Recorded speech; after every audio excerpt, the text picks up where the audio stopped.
While no country is immune, many, where most humanity live, are more vulnerable than others. The gravity of the situation has been highlighted by the 2024 Interagency Task Force on Financing Development, which has sounded the alarm bell on a looming sustainable development crisis, driven by financing challenges that jeopardize both the SDGs and climate action.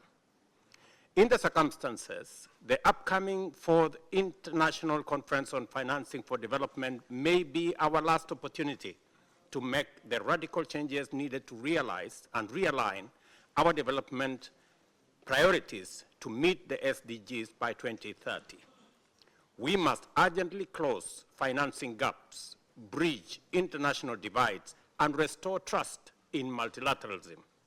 However, the current multilateral system is clearly struggling to address these immense, complex, and dynamic challenges effectively.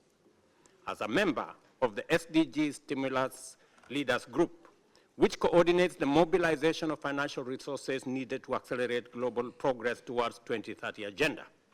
And as we do our best to achieve this goal, we also must recognize that the prevailing multilateral institutional architecture is dysfunctional, or at least highly ineffective, and cannot be relied upon to provide the solutions for the world that we all urgently need. This is why countries are increasingly turning to innovative, homegrown approaches to solve their most pressing problems. To achieve the SDGs, we must address the structural and financial issues hampering multilateral institutions, particularly their negative impact on developing countries. These challenges include limited fiscal ability, rising debt, unfair credit rating frameworks, and an uneven interest rate regime.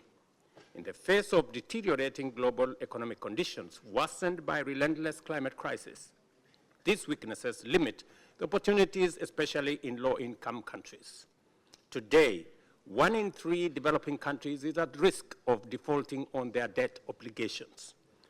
The role of unfair and unjust global financial system is compounding economic crisis and deepening inequalities. Development financing is not keeping pace with the economic realities and urgent needs of the developing world. Consequently, the gap between developing world and developing nations continue to grow, creating a form of development apartheid. The Addis Ababa Action Agenda designed to address these challenges has lost momentum, with only 15% SDGs on track.